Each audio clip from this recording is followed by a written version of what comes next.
Good evening, ladies and gentlemen. Welcome to a new episode of Flesh Wound Farce, where we review and discuss your and our favorite comedy films. This is the world's first and only combination trivia host and professional wrestling announcer of Chilean descent that currently resides in Southern California, Ozzy V. And with me, as always, on this program, first in the Northern California Bay Area, world famous juggler Greg Larson. How you doing, Greg? Tired from moving, but we have this nice new setup. Although currently with my lighting, I do feel like I'm gonna open a film noir and be like, it was a cold Friday night when suddenly there was a rap at the door. For those watching the YouTube version, you're giving off a very, I don't know, for me, a coffee shop vibe. You're about to do some like deep poetry right now. Do that too. Might Sounds be great. the case. Also with us, ladies and gentlemen, Flesh and producer Todd. How you doing, Todd? Can't you see I'm drinking? Thumbs up. Oh, that's gross. How are you doing, Ozzy? I want to stab myself in the stomach. That's how I'm doing, seeing finger guns. Not even That'll 2 do minutes it. into this recording. Anyway, today we have the pleasure of reviewing and discussing the Steve Martin classic, The Jerk. And this was released on December 14th, 1979, rated R with a runtime of 94 minutes. Todd, do you have a trailer available? I might have something better. Oh, what do we got here? And now, just for you cinema owners, a special message from the star of that film, Steve Martin. Hi, theater owners. There's a picture coming out directed by Carl Reiner, starring myself, Steve Martin. It's called The Jerk. And I just want to let you know, we're going to hype the hell out of this thing. It's going to be a real moneymaker for all of us if we cooperate. Picture's got everything they want. It's got the chase scene. It's got the karate fight. It's got the blue language they love so much. It's got the double entendre. The adults get it, the kids don't. Everybody goes out happy. Plus, we stuck in a phony disco song. They all go out whistling it at the end like a bunch of idiots. This is the first. We intentionally stuck in a boring part in the middle, just for you theater owners. About an hour into the picture, they're going to be out buying your popcorn in droves. They're going to be lined up. You may even have to take on extra help just to handle all the business. You're welcome. Gift from Steve. Reviews? Don't worry about it. We got 100 great reviews coming all across the nation. We took care of it, okay? The old Don't count your chickens. cashola. Plus, we made a preview of coming attractions. We took the best stuff from the picture, stuck it all on one reel. They're going to think this picture's loaded. We even got stuff from other movies on it. By the time they figure that one out, we're going to have their money. We'll be in the Bahamas. Publicity? Don't worry about publicity. I got that covered. I'm going to do a publicity stunt the day before the picture opens. Can't tell you what it is. Well, I'll give you a little bit. You heard the expression, let it all hang out? Well, at noon, the middle of Fifth Avenue. Hey! I'm gonna Hey, be who put walking this down reel the on? street This reel is with for a theater pair of owners. photography Put the other reel on. hanging out. That's golden.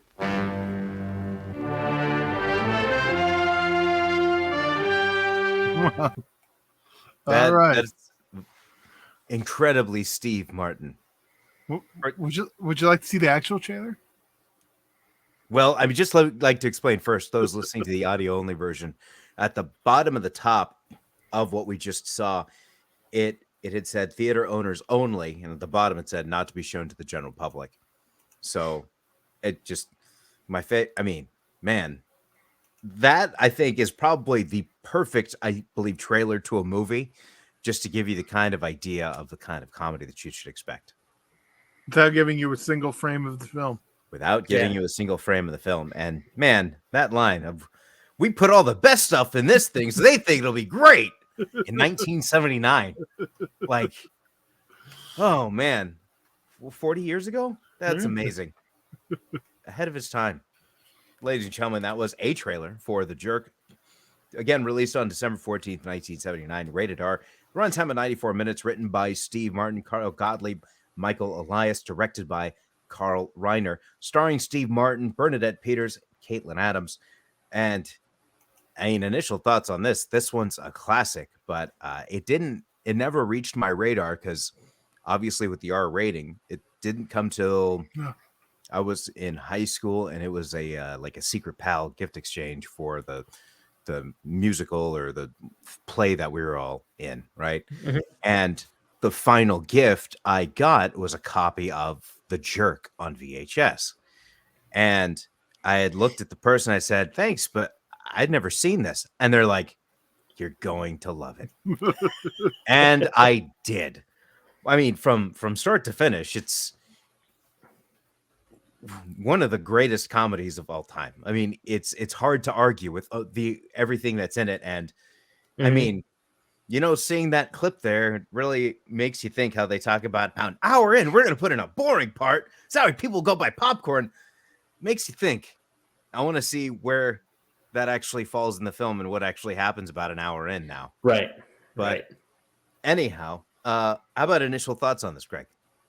So this was one for me. The first, I don't remember seeing it after the age of 15, which is very important because there were some things that I learned at 15, which will lead to my favorite moment. Which, if any of you take it, bastards, because you know what it is. We'll let you take first choice. So, but yeah, so before I remember thinking, oh, this is funny, but it wasn't really, I didn't really get everything. But now watching it, as well as having a huge appreciation for a certain scene, like I was excited to revisit, and it hit every moment that I was expecting it to.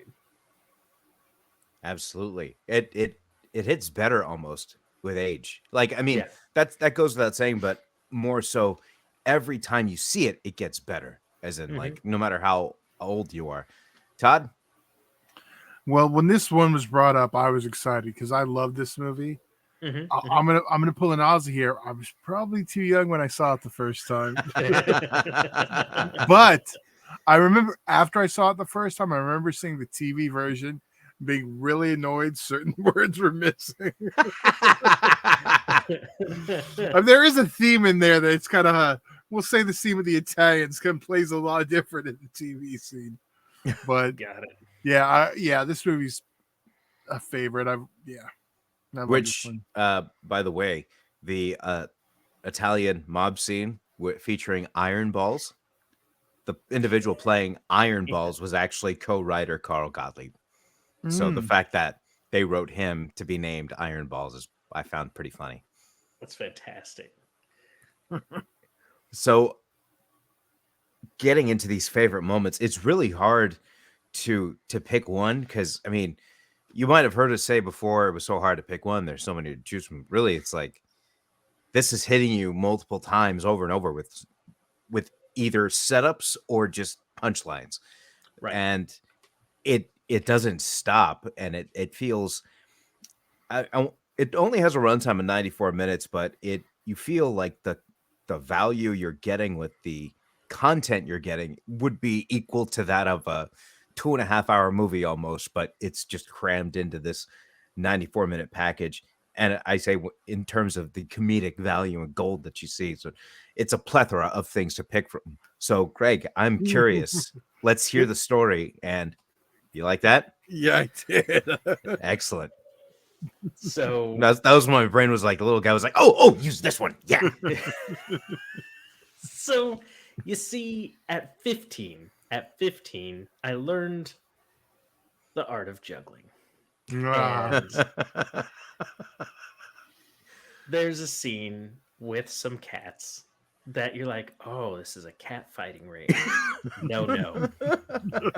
This guy decides to juggle little kittens. And it made my day because, number one, he did the correct pattern. So I was super happy about it. So it wasn't this in a circle garbage that you see in a lot of things. Like, he did a standard traditional cascade pattern, even did a traditional 2-in-1 hand, which I was just like, you've made my day for like accuracy, but the humor of it was fantastic. So there's no way, even though there's plenty of other amazing moments in this film, I have to stick by that one. Yeah, and what's funny is during that scene, I'm actually thinking to myself, like, I wonder if Greg's going to be pissed because he doesn't have the right form or something. Here we are. It's your favorite moment because of that fact. So, For sure. sorry, Todd, you were saying? I was gonna say that scene does have one of my favorite, just like quick lines that you get. Father, you seem like a religious man. That was just. I was going to bring this up later, but since we're on the topic of that scene, the DVD copy I have came in a 3-pack. In this 3-pack came The Jerk, Dead Men Don't Wear Plaid, and The Lonely Guy, right? And The Jerk itself has some bonus features. It's basically just production notes and more clips from Father Las Vegas de Cordova's recording. So it wasn't just cat juggling. There were some other things that were going on. And on this DVD, you got to see clips of them. The first one, I'm going to do this in the order of my personal favorite of what got me laughing the most. First one was fish teasing. It just kind of like looked strange. And I'm just like, not sure what's going on. But the fact that everybody was completely into it just was, of course, it got over. Then the next one. Hold on. Yes. Fish teasing. Is it like dangling a worm just over the water, or is it like making fun of? It's teasing the fish. Okay. All right. Yeah. Brilliant. Yeah. Fantastic. Then this one went on last, actually, out of the 3, but it was the one that pet dressing of pets. So they like pull out the puppy, and then you're thinking, oh, what are they gonna do here? Puts on a dress or puts on like whatever, and then everybody goes wild. And the one that made me laugh the absolute hardest was plant abuse. It was just him yelling at a plant and everybody going wild. Oh my Lord. The greatest thing. Todd, I'm not sure if you're an owner of the Blu-ray or not, or do you know if these features are on the Blu-ray as well?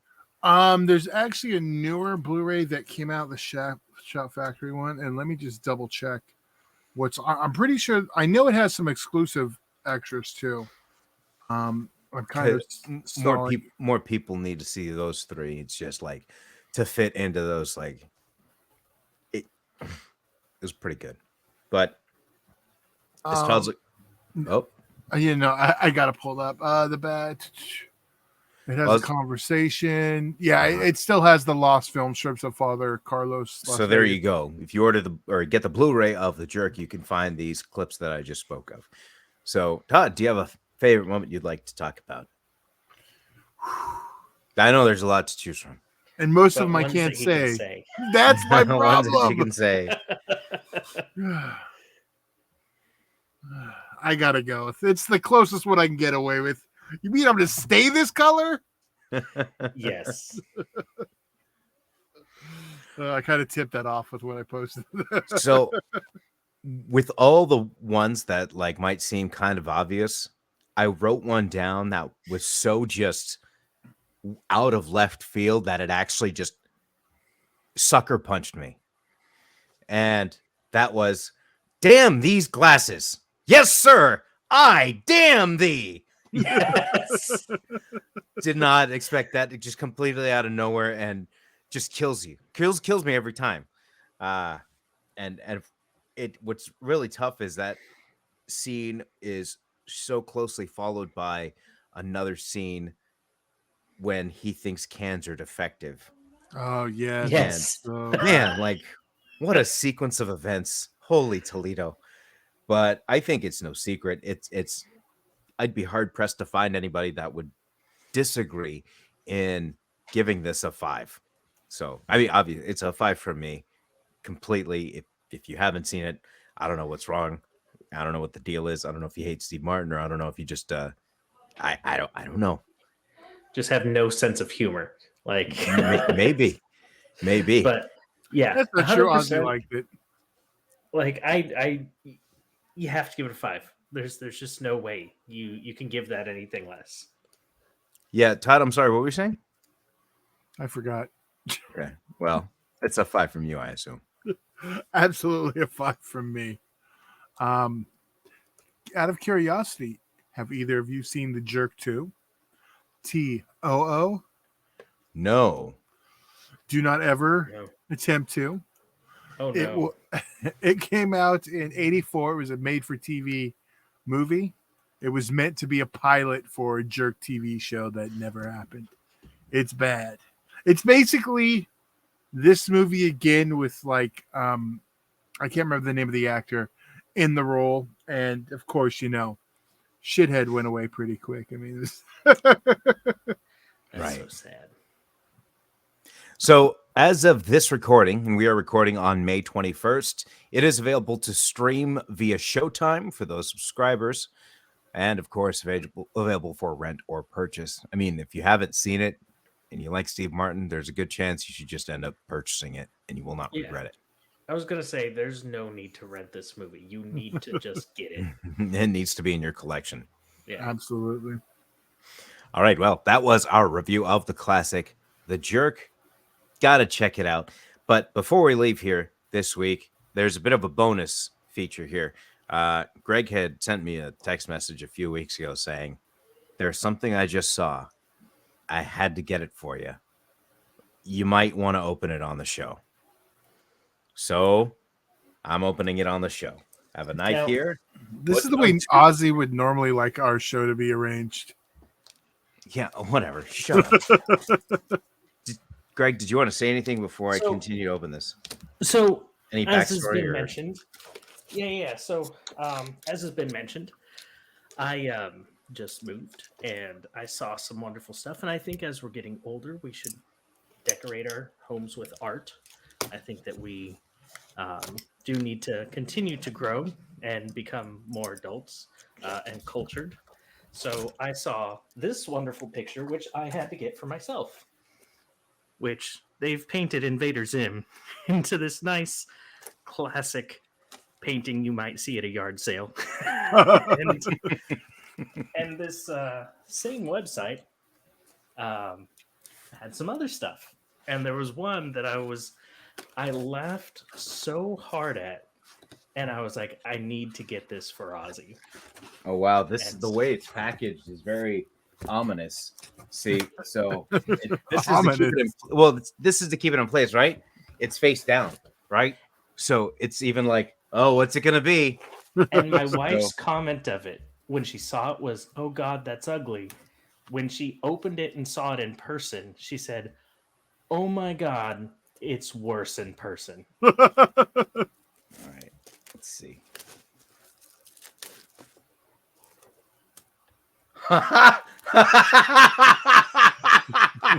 Wow. All right, I apologize, ladies and The gentlemen. for those anticipation. on the Spotify version, you will need to check this out. Wow, this is fantastic. Oh, I apologize. I'm like taking the plastic off because I don't want it to be in the way with the glare and all that stuff. But this is a parody of American Gothic, starring, I apologize for the mic, Beavis and Butthead. Oh my lord. This is hilarious. And it's got the toilet paper on the pitch. Like, this is perfect. This is the beer amazing. cans on the roof. I'm sorry? The beer cans on the ledge there. Oh man. That's too good. That's awesome. And it's got, I mean, I don't know if you can see this that closely, but there's a AC/DC pin here, and it's not metallic, it's just an MTV pin, but still, oh boy, that's Lars's a fault. good one. I cannot wait to put this up. It's going up somewhere. Oh That's man. awesome. I don't know if anybody, I mean, like, you found this at a yard sale? Well, no. It was it's He this missed the Facebook concept. thing, and Okay. so his art is that he takes either classic pictures or pictures that you might find, at a yard sale or whatever that aren't necessarily famous, but just has nice scenery. And he paints in with the same style as the picture, different cartoon characters. Oh, So, okay. yeah, Right. yeah. I got you. I want this on a t-shirt. This I would be know an they make amazing bags, but I T-shirt. don't know about T-shirts. No, I mean, like if he's okay with this design, or this print, or whatever, going on a T-shirt, this would be a T-shirt I'd wear to trivia. Excellent. Oh man, that's amazing. And it's even got a hook there that I can just hang up right away. All right, fantastic. All right, ladies and gentlemen, thank you for sharing that moment. And we'll be back again next week for a new episode. Is there anything you guys wanted to mention before we headed out for the evening? Okay, I'll take that as a no. I will just say, if you haven't had the opportunity yet, Indiana Jones 5 tickets and the Flash tickets have gone on sale. I'm only bringing attention to that because those are the two big movies I want to see. Of course, to each their own. Just wanted to bring that out there in case you hadn't. Flash is tomorrow, Tuesday. You know what? By the time this episode airs, Yeah. Okay. See, I'm all off on the schedule. I went all crazy Marty I McFly know. stuff. I worked as security. I worked security the other night, and I watched the Back to the Future trilogy in my head. I recommend more people do that. If you're just somewhere where you just have like one job, just making sure nobody does anything stupid. It's like watch a movie in your head. Not everyone can visualize. There's some people that cannot close their eyes and like visualize like an apple if they wanted to. Like, yeah, not everyone can do that. Okay, well, I'm taking advantage of the situation. But anyway, okay, so just to clarify things, this episode is airing on the 29th, May 29th. So tickets went on sale last week for Indiana Jones 5 and The Flash. So if you wanted to see those and you wanted to get tickets and you haven't gotten tickets yet, get your tickets. Probably screwed. That's why this ends. Probably got to go on Sunday now. Maybe Sunday or like really, really late night Saturday, like a 1:30 a.m. You're definitely not getting an IMAX at this point. Screw IMAX with their stupid they need to sit in these chairs. For Indiana Jones, it doesn't matter, but Flash was shot 100% in IMAX, so the aspect ratio in IMAX is the only correct one. Well, I'm all about that. Go and see it in D-Box. That's got to be how Todd's got his IMAX. I got. I like Dolby. Hold on a second. No. But I will see Dolby for everything. You'll but when it's shut in IMAX. Well, yeah. I want to see the movie in the way it was. Taking down your monocle here, highbrow. No. I'm like IMAX projection, so I must see it in IMAX theaters. Yeah, if the movie, why would I go watch a fucking 70 millimeter movie in 35 millimeter if I had the option? It's no different than when I saw. Because I'm more comfortable when I sit down throughout the movie. Okay, that is your beef with the seats, and I get that beef. I will take stadium seatings over like the ones they have at Orange. I hate those IMAX seats, but I'll take like the ones at Norwalk. Don't bother me. Maybe I'll have to check it out in Norwalk then. And for you're gonna no idea. Okay, well, never mind. You know why? Because they spoiled me with all these recliners everywhere. That's their problem. Anyway, ladies and gentlemen, thank you very much for joining us on this episode of Flesh, Wound Farce. We'll be back with a new episode next week, so be sure to tune in. And we have a Patreon vote going on right now. So if you're a Patreon member for just $1 a month, you could vote on what we will be reviewing and discussing. Yeah, one of them coming up soon. I don't know if you guys vote the right one. Maybe I will call it disgusting, and it'll leave me full of disgust. Maybe that's what have a premonition of. I'm not sure. We'll see. Only time will tell. Hey, yes, Greg. Thanks for helping us reach 1,000 subscribers. So holy Toledo, that is a bit of news that I completely failed to mention. Thank you, ladies and gentlemen, for subscribing, helping us reach 1,000 subscribers here on the Flesh Wound Radio Network. Come on, Ozzy, give the double thumbs up. I will give double thumbs up once we get to 5,000. Mark it here, Ozzy. or does it need to be 10,000? Listen, you gotta incentivize people. You don't give them everything right away. You and Dan every time, like he won't do our slap fight. It's like every time. Look at when we hit 1,000, he was supposed to do. Shut up! I never want to hear you and Dan ever again. You understand? If I would have paid a woman to punch you in your genitals, would you have done it? You understand? Okay, they don't be a Dan. Ozzy Danagus. No. That's not funny. That was the line. You made my jaw drop. Not funny. I got you on that one, Ozzy. Now, this is a show where we discuss farce and comedy. So now we're at a point where we can no longer continue. Ladies and gentlemen, that is Flesh Wound producer Todd and world famous juggler Greg Larson. I'm Ozzy V, and we'll see you next week right here on Flesh Wound Farce.